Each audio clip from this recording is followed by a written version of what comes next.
You're listening to the Good Question Podcast with Richard Jacobs. Our goal is to make each of our guests exclaim, that's a good question. I don't know the answer. Because when that happens, it means you, the listener, may be inspired to learn more beyond the interview and to ask great questions yourself that lead to new insights. In this podcast, we cover historical and current anthropology, comparative religion, and history. Welcome, and let's get started.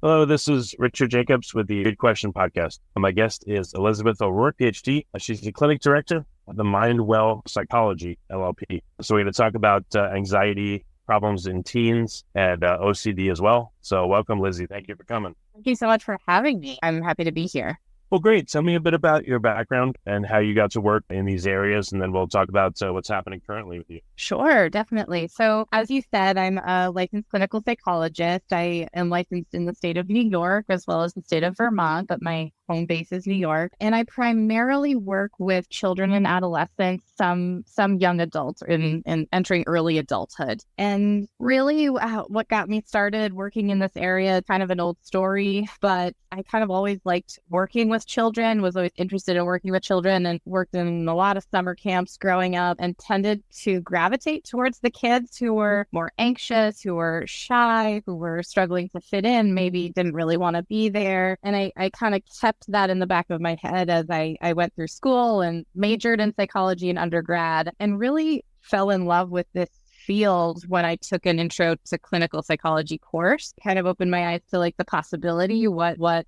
my interests and skill set could be translated to. And kind of from there, started to dabble in a little bit of clinical work. I spent a couple of years working after I graduated undergrad. I worked in a residential program for children in acute psychiatric crisis. It was short-term stabilization, and it was really hard work. We were working with children who were really suffering with elopement, so running away from their homes, even from the facility, who were aggressive, were engaging in self-harm, so really acute. It was really rewarding, though, at the same time as it was very difficult. Got more interested in doing some research as well, so dabbled in that before starting my grad school journey. And then from there, I've worked in different medical settings. Something I'm passionate about is the overlap between mental health and physical health, physical well-being, and then kind of found my way to where I am now, which is a group practice setting where I still continue to work with children and adolescents. Yeah, what's your current work now? Is there any research, or is it all clinical work? And what conditions do you focus on? Yeah, so I am primarily clinical with a common, like you said, I'm the clinic director of one of our MindWell sites. We have 3 sites. So I'm the clinic director for the Albany site. And so I split my time doing clinical work. I supervise some of the students that we have who are doing practicum, so training years with us. We have about 8 students right now who are training with us. So I supervise, and then I do some admin leadership work.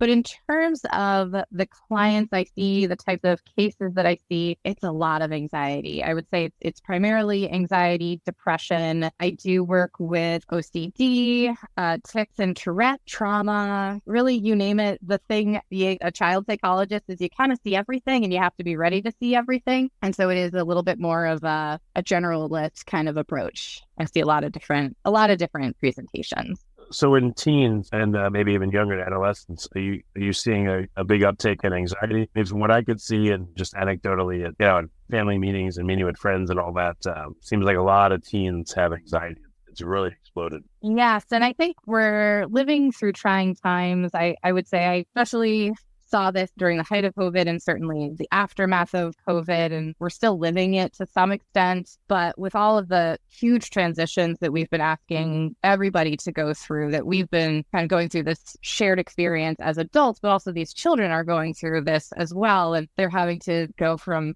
being in school to all of a sudden it's an emergency. We're home and we're learning from home, but we're in school. And then are we going back to school? And a lot of, I think my theory, and I'm sure that there's plenty of research out there to support this, but what I've personally anecdotally seen is yes, certainly an uptick in anxiety. And I think we're also just getting better at talking about anxiety. We are better able to recognize it. I think parents are recognizing it in themselves and in their children. Our educators are certainly getting better. there's whole curricula out there to support teachers and supporting their students who might be experiencing some kind of anxious distress or mood-related disorder. So I think we're getting better at identifying it. We're getting better access to resources for it. There's a lot of mental health that's embedded in schools. I think pediatricians as well are getting better at it. So I think that anxiety is a huge concern, and we're hopefully getting better at addressing it. Why is it so pervasive over the past few years? What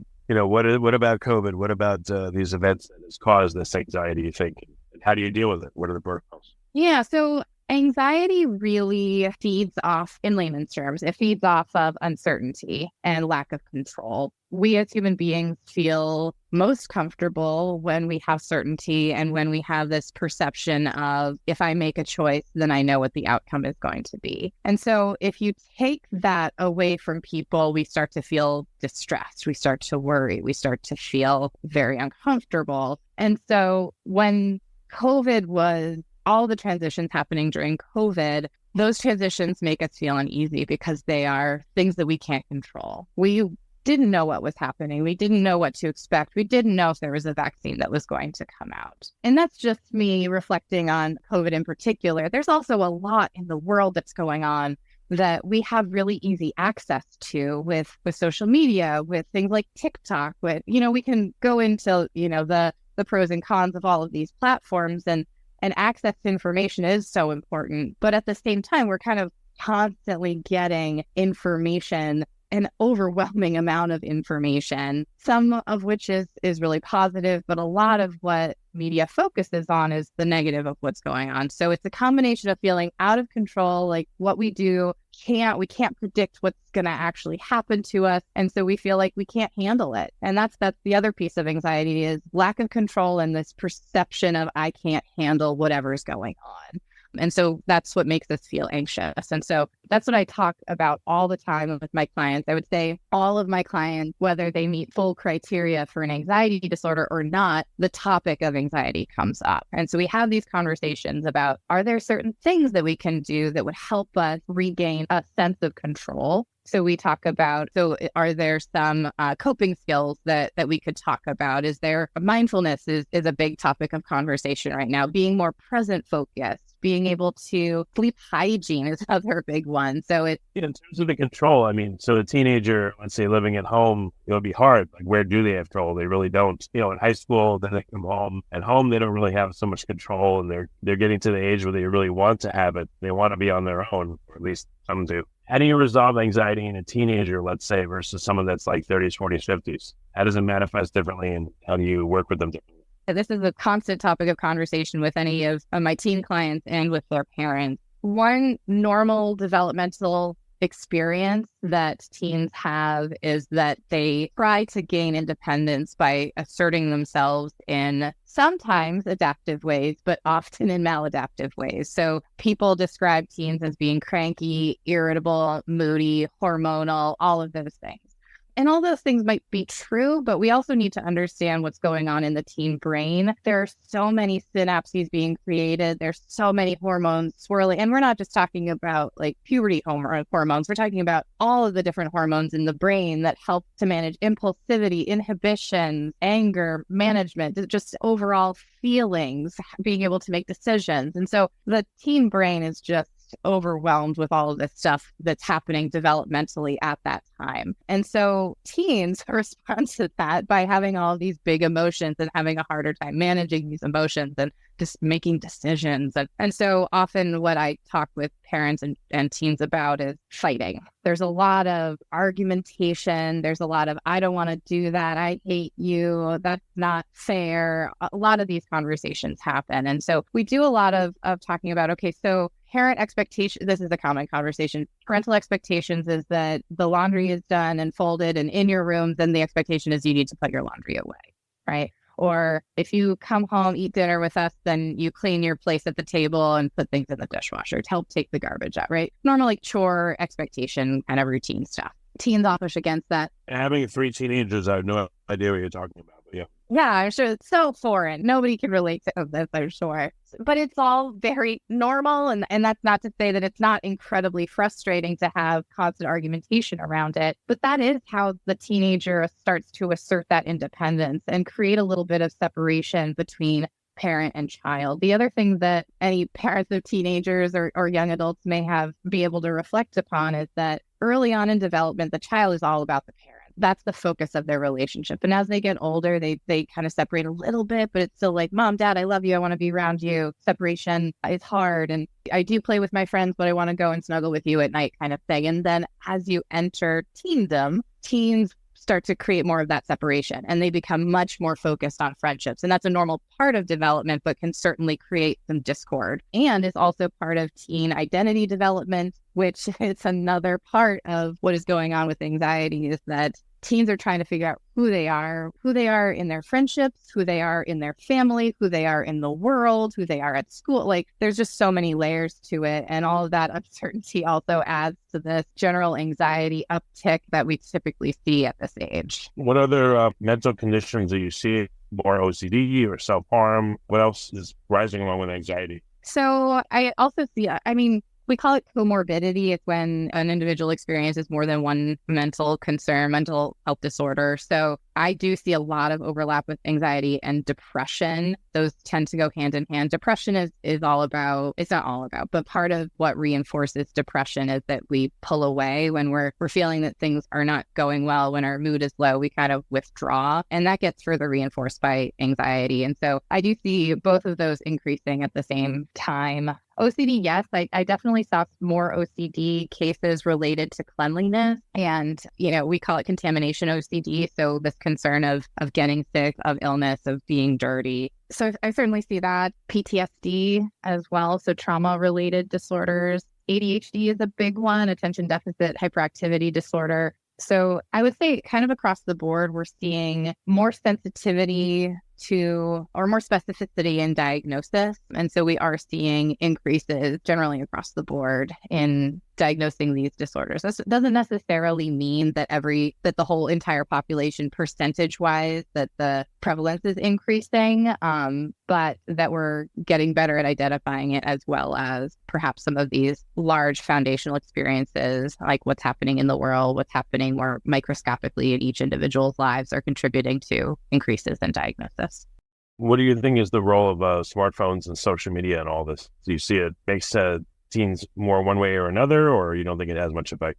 I think it definitely has an effect. This is certainly out of my research expertise, but I can certainly speak to what I see in my sessions, which is that there's a really positive component to phones, to teens having access to phones, in that, and this conversation comes up a lot, it is social connection. It can really mean the difference between feeling connected to your friends and not. The nature of relationships has changed. We stay in contact, whether you're talking about teens or adults, we stay in contact with our phones. That's how we text each other, we FaceTime, we call, we email, we whatever. And so that's the same for teens. And I have lots of teens who will play games online with their friends. And that's a different medium, but it can be a way of staying socially connected. I also see that I've had teens in my office who are describing being like bullied online, and that can happen pretty covertly. There are platforms that allow that to happen, and then for messages to be erased and for it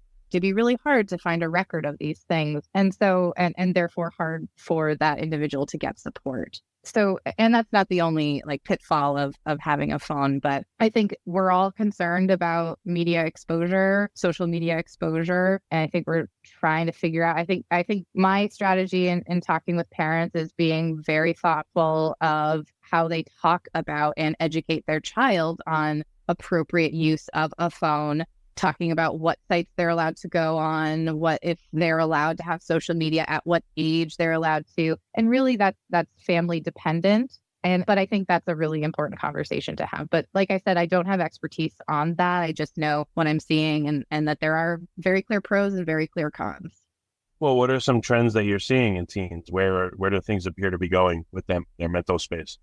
One of the things that I'm very hopeful about is that I'm seeing a lot more openness to therapy. Even not long ago when I was in training, when I was going through my graduate program, we were talking about the stigma of mental health. And that's still there. And certain disorders certainly carry more stigma than others. But what I'm seeing generally, just by my own observation, is that children, teens, and young parents are much more open to seeking help, to recognizing when they or their children need help, and just being open to change, really. Being able to say, this is something that's going on that we could benefit from additional support from. So I see that happening. I see a lot of conversations not between my clients, but between my clients and their friends about, oh yeah, I went to see my therapist. What did your therapist have to say about that? Or, and so they'll talk openly about that, which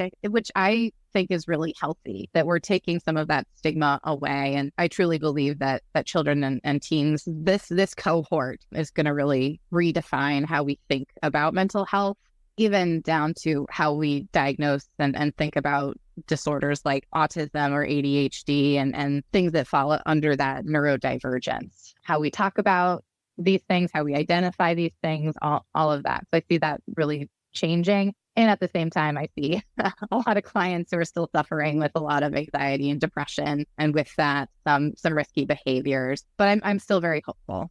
Okay, well, very good. Are there any teen issues that you see that are really problematic? Like if a teen's doing self-harm, cutting, is that like a really bad sign? What things are within the realm of healthy and which things are definitely going outside of it and need to be addressed? It's a great question. And also, unfortunately, a conversation that happens far too often. Self-harm is more than what we generally think of when we're thinking about what is portrayed in the media, what we see in TV shows or movies is cutting generally. That's not all it is. Self-harm can be not taking care of yourself physically, not sleeping when you need to, not showering. It can be abusing substances or more serious substances. It can be cutting yourself off from your friends. So self-harm is a larger umbrella term. And everything is really on a spectrum here in terms of how concerned I would be. With any of those behaviors, though, I'm still concerned. And we're having a conversation about safety and increasing engagement with, we call it activities of daily living. And so taking care of feeding yourself well and sleeping and showering and doing all those kinds of things. But I always worry whenever there's a self-harm component, because whether it's what we call superficial self-harm, which is not really breaking the skin if they're engaging in some cutting behaviors, to more serious where you might even need stitches. I'm always worried about that. But the conversation is a little bit different in terms of what we call safety planning. What is more normal and what can be perceived as self-harm is substance use, in that in this age group, especially older adolescents, there is a lot of experimentation, which is age appropriate and age typical. But it all comes down to how often, what kind of substances are you doing? If you're of that age where you can drive, then are you trying to drive while under the influence? Who are you doing this with? Where are you? Who are you talking to? Are you able to talk about this with your parents? And so safety is still a big concern, but that's the world where it's a little bit more developmentally typical and is also part of identity development, that whole process as well. Does that answer your question? Yeah, I just wanted to know, like I said, what tells you that something's serious? The teen is not responding in a healthy way with or without therapy, and then what can be done if so? That's what I'm going to ask you about those cases. And how often does it happen? Are most teens okay? They'll have a few rough spots and then they're all right? Or, is a significant percentage of them, so out of whack that they need significant help? Maybe they need to be, I don't know, to go to a mental hospital or things like that. Is it very serious for a lot of teens, or for the most part, it's not?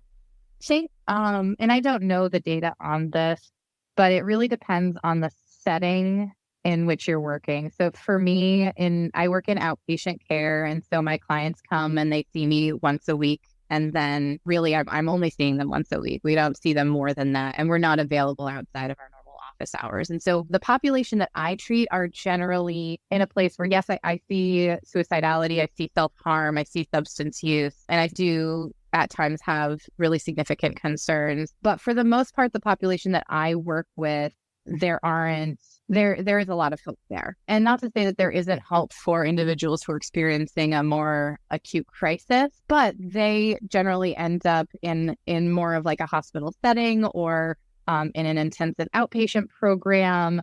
Those kinds of, that's a higher level of care, of service. Generally, though, that's a much smaller percentage of the population. And I'll say too, in the capacity I can speak to the children that I see, the teens that I see, many times they're in care for a few months and then we take a break or they discharge. Sometimes they come back, sometimes they don't. But that's kind of the model, is that we're really focusing on skill building of development and doing focused treatment, and then them learning those skills and generalizing them to the world. And so that's kind of the trajectory, is that sometimes children and teens do return to therapy, but a lot of it depends on the diagnosis. A lot of it depends on their experiences, if they've experienced it, like a chronic trauma, or lots of familial transitions. There's a lot of stuff that can happen that kind of puts an individual on one trajectory versus another, but it's not like an equation like that. Okay. So where, for parents listening or for teens listening, what would be some resources for them if, the teen listening is having a hard time, or the parent listening is having a hard time with their teens?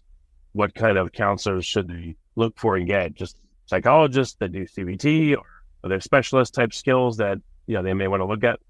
Yeah, I think it depends on what they're looking for. So it can be a psychologist who's a PhD level of training. It can be mental health counselors, social workers, arts therapists. It depends. It's hard. It's hard for me to say an umbrella, this is who you should see. But generally, I think what we know from the research is that clinicians who are practicing things like cognitive behavioral therapy, acceptance and commitment therapy, and dialectical behavioral therapy, those are approaches that are empirically sound and very well validated, that can help with really a very broad range of clinical concerns. So if you look for clinicians who practice any of those sort of interchangeably, really, then you're looking at what are the words I'm looking to say here? Then that's usually a good fit. But I also know a lot of clinicians who use art therapy and music therapy, chakra focused therapy to help with supplementing. And so a lot of what I encourage families to do is to think about goodness of fit with the clinician, because that, above and beyond anything, is what matters the most with progress in therapy. And so sometimes I encourage clients to quote unquote shop around a little bit, although I think it can be hard enough to find a therapist, so that's not always an option. But get to know your therapist, feel connected to your therapist. If that's not happening, if you're not feeling like therapy is a safe place, if you're not feeling like your therapist understands you, that's when you would think about transitioning, not necessarily just because they don't do the specific therapy you're looking for, but goodness of fit is absolutely crucial to the therapeutic process. So I think looking for some of those things in terms of DBT, ACT, and CBT, but also looking for a therapist that you think fits your values, and to use a term that the teens are using, is that you vibe with. Okay. And for people in New York and Vermont, if they want to get help from your clinic, what's some good contact info for them? So they can go at the best way to get in touch with us is to go to our website, which is themindwellcenter.com. And you can just find us on Google as well. Mindwell Psychology LLP. And we have 3 clinics. So 1 in Vermont, 2 in New York. And they can sign up for phone screens on there. They can email our support email to ask any questions that they might have. And we are able to have a client call in, do a phone screen, and get scheduled within 2 weeks. So we pride ourselves on having a quick access to care. That's really a big problem in this field, is that I can't tell you the number of times I've met with a client for the first time and they said, we've been on wait lists for 5 months. Oh, wow. That's the idea. Yeah. Okay. Well, very good, Lizzie. Thank you so much for coming on the podcast. I appreciate all your help. Yeah, absolutely. Thank you for having me. This was a pleasure. Thank you for listening to the Good Question Podcast. Please email support@thegoodquestionpodcast.com if you have any referrals to great guests for us to interview. Visit thegoodquestionpodcast.com to hear more interviews. And please help us spread the word by rating and reviewing us on Apple Podcasts, iTunes, Spotify, YouTube, or wherever you listen to this podcast.